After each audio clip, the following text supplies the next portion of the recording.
आज हम पढ़ेंगे प्रेजेंट इंडेफिनिट टेंस के निगेटिव सेंटेंस के बारे में। हम किसके बारे में पढ़ेंगे? प्रेजेंट इंडेफिनिट टेंस के निगेटिव सेंटेंस के बारे में पढ़ेंगे। इसका पहचान क्या होता है? प्रेजेंट इंडेफिनिट टेंस का पहचान क्या होता है? जहां पर ता है, ती है, ते है, ता हूं आ जाता है, उसे हम क्या कहते हैं? प्रेजेंट इंडेफिनिट टेंस कहते हैं। अगर ता है, ती है, ते है, ता हूं आ रहा है तो वह प्रेजेंट इंडेफिनिट टेंस है। वह कौन सा टेंस है? प्रेजेंट इंडेफिनिट टेंस में है। अगर वाक्य के अंत में ता है, ता हूं, ती है, ते है आ जाता है तो वह उसे क्या समझेंगे? हम प्रेजेंट इंडेफिनिट टेंस समझेंगे। सिंगुलर सब्जेक्ट के साथ हम किसका यूज करेंगे? डज नॉट का यूज करेंगे। किसका यूज करेंगे? डज नॉट का यूज करेंगे। और प्लूरल सब्जेक्ट के साथ हम किसका यूज करेंगे? डू नॉट का यूज करेंगे। सिंगुलर सब्जेक्ट क्या होता है? सिंगुलर सब्जेक्ट यानी कि जिसमें एक वचन करता है। एक वचन करता क्या होता है? ही, सी, इट, नेम जो होता है एक वचन करता होता है। प्लूरल सब्जेक्ट क्या होता है? आई, यू, वी, दे, ये क्या होता है? प्लूरल सब्जेक्ट होता है। इसका फार्मूला क्या होता है? Subject plus do does not plus V1 plus object होता है। सब्जेक्ट को पता करने के लिए किसका क्वेश्चन करना पड़ता है? कौन का क्वेश्चन करना पड़ता है? वर्ब को पता करने के लिए, सब्जेक्ट का क्वेश्चन करने के लिए, सब्जेक्ट को पता करने के लिए अगर सेंटेंस में सब्जेक्ट को नहीं मिल रहा है तो सब्जेक्ट को पता करने के लिए हमें किसका क्वेश्चन करना पड़ता है? हमें कौन का क्वेश्चन करना पड़ता है। कौन का? किसका क्वेश्चन करना पड़ता है? कौन का।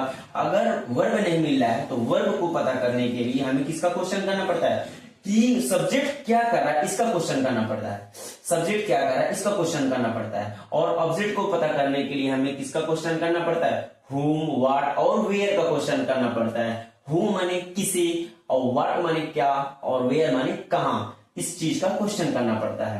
ये तीनों चीज मिल जाएंगे। अगर ये तीनों चीज अगर आपको मिल जा रहे हैं तो आप आसानी से सेंटेंस को सॉल्व कर लेंगे। अब जैसे हम लोग बोलते हैं मैं क्रिकेट नहीं खेलता हूं, इसमें सब्जेक्ट कहां पर है? हमें कौन क्रिकेट नहीं खेलता है? मैं का अंग्रेजी कौन किसके मतलब होता है? आई माने मैं। आई के साथ किसका यूज करना है? आई डू नॉट का यूज करना है। किसके साथ क्या यूज करना है? डू नॉट का यूज। मैं क्या नहीं कर रहा हूं, आखिर में मैं क्या नहीं करता हूं? मैं नहीं खेलता हूं। I do not play.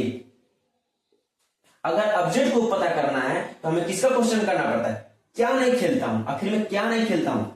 Cricket. क्या का क्वेश्चन करना पड़ रहा है ना? क्रिकेट। बात समझ में आ गई होगी। वह स्कूल नहीं जाता है, वह स्कूल नहीं जाती है। कौन स्कूल नहीं जाता है? जाती है। सी के साथ किसका यूज करना है? डज नॉट का यूज करना है। यानी सिंगुलर सब्जेक्ट के साथ किसका यूज करना है? Does not. कहां नहीं जाती? क्या नहीं करती है? नहीं जाती है। अब कहां ऑब्जेक्ट को पता करने के लिए किसका क्वेश्चन करना पड़ता है? कहां का? Does not go to school, यानी कि स्कूल माने विद्यालय। हम रात में टीवी नहीं देखते हैं। हम कौन माने? हम। वी माने हम। कौन रात में टीवी नहीं देखता? हम नहीं देखते। वी माने हम नहीं देखते।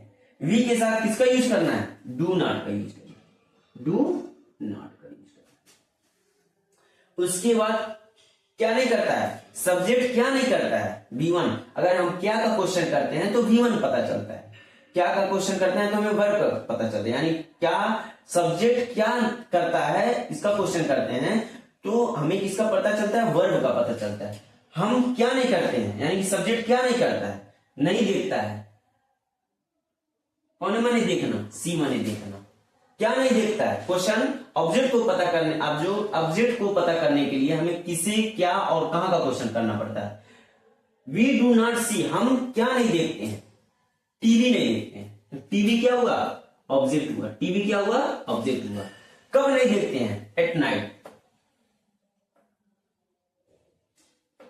बस सिंपल।